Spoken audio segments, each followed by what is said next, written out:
It's fair to say that Alan Wake 2 left some people with some open-ended questions and, a lot of head-scratching moments.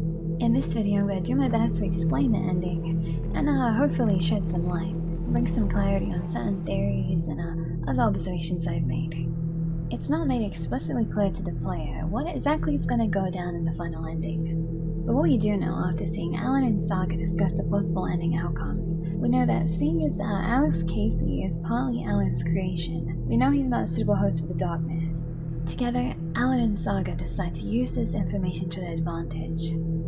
They use the clicker to expel the darkness out of Alex Casey, forcing it to use Alan Wake as its host once more.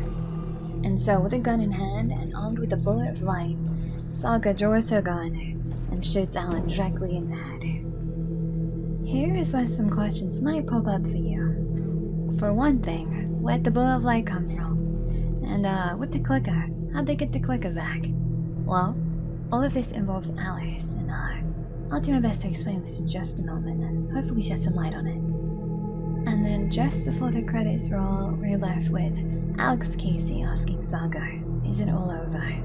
She then grabs her phone and dials for Logan, her daughter. The phone rings. And then the game cuts to its first round of credits. Once the credits roll by, we see Alice. She has a message, it's a final recording for Alan. And in this message here, this is what ties up a couple of loose ends for us.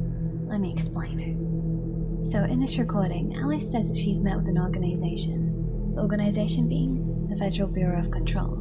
So during her time with them, she learns Alan isn't dead and he didn't drown in Cauldron Lake, and in fact, he's still in the dark place.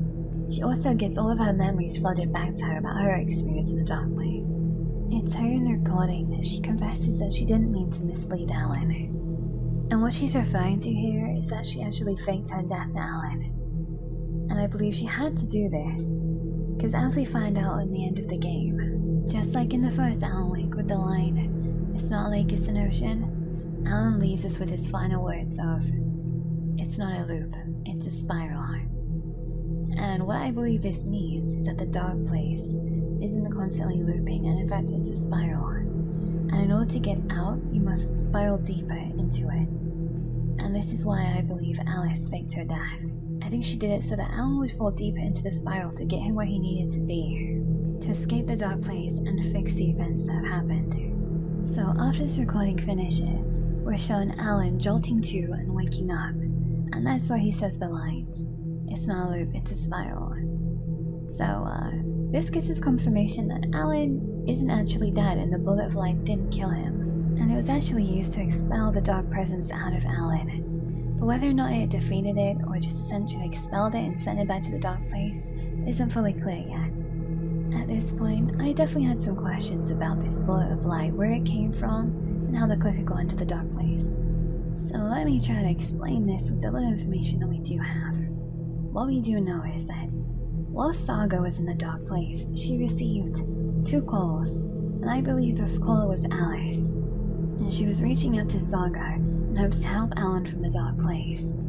So what we do know about the dark place is that creative individuals can actually affect reality with their creative works. And just like Alan with his writings and the Old Gods of Asgard with their songs, I believe that Alice used her photographs to affect reality in some way and create this bullet of light to help Alan and Saga defeat Scratch.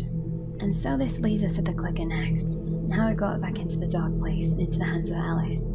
So, we're gonna have to rewind it just a little bit here, back to when Scratch took over Alex Casey, back on the shore of Cauldron Lake. After Saga reaches for the clicker and ends up getting thrown to Cauldron Lake, we see Scratch end up leaving with the clicker in hand.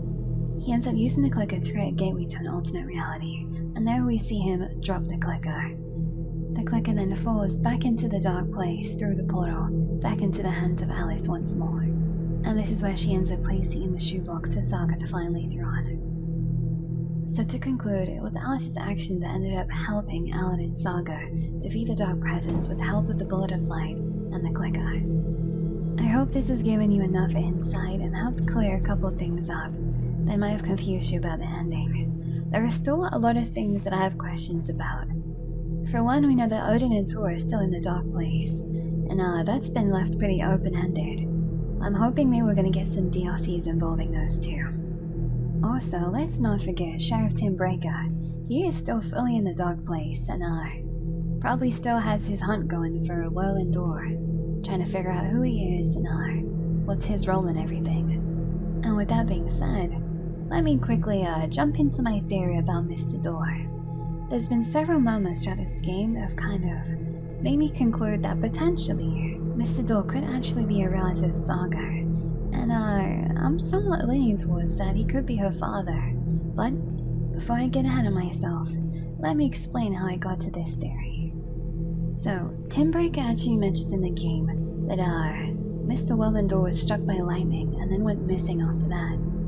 And this got me thinking, you know who else has a thing with lightning? Tor.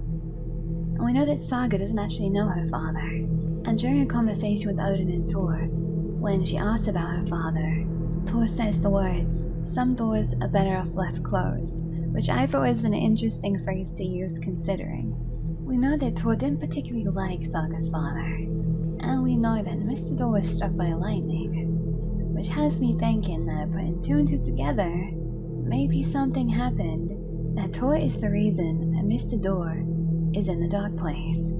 There's a moment in the game when you play as Saga and you have the opportunity to profile Mr. Door. He says that the dark place reflects all possibilities and all timelines, and that the family of Doors have the power to shift between these realities.